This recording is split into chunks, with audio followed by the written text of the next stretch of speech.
রাউজানের উপজেলা স্বাস্থ্যকেন্দ্রটি নিজেই রোগাক্রান্ত।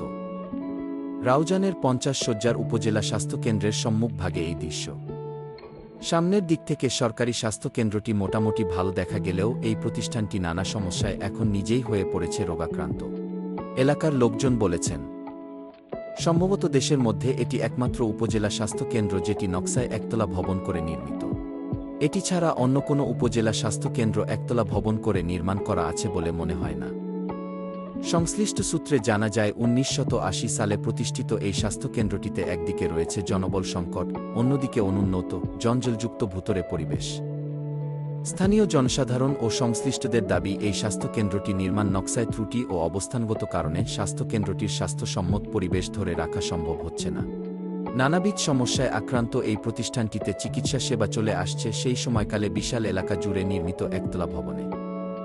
যুগের পরিবর্তনে প্রায় ২ দশক আগে স্বাস্থ্যকেন্দ্রটির চতুর্পাশের রাস্তাসহ বেসরকারি সব অবকাঠামো জলাবদ্ধতা নিরসনে উঁচু করা হয়েছে।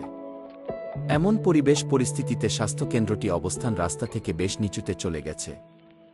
এখন কেন্দ্রটিতে সারা বছর জুড়ে বিরাজমান থাকে স্যাঁতস্যাঁতে পরিবেশ। বিশেষ করে পুরো বর্ষা মৌসুমে পানিতে ডুবে থাকে স্বাস্থ্যকেন্দ্র চত্বর। সরেজমিনে পরিদর্শনকালে দেখা যায় কেন্দ্রের ৯টি আবাসিক ভবন ঢেকে আছে লতাপাতা, ছোপ জঙ্গলে। প্রতিটি আবাসিক ভবনের সম্মুখভাগে স্যাঁতস্যাঁতে পরিবেশ। মূল হাসপাতাল ভবন বাদ দিলে গোটা এলাকাটিতে এখন বিচরণ বিস্তর সাপের। গোটা এলাকাটি মশামাছি উর্বর প্রজনন ক্ষেত্র। মূল হাসপাতালে যেখানে রোগীর চিকিৎসা সেবা দেয়া হয় সেসব ওয়ার্ডে বিড়ালের ছুটাছুটি। সাথে থাকা টয়লেটগুলোতে নোংরা, সেতসেতে।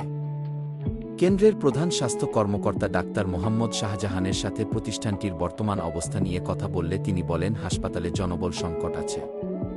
তাছাড়া বড় পরিসরে সংস্কার কাজের জন্য পর্যাপ্ত বরাদ্দ পাওয়া যায় না। এ কারণে স্বাস্থ্যকেন্দ্রের সবকিছু ঠিকঠাক করে রাখা সম্ভব হয় না।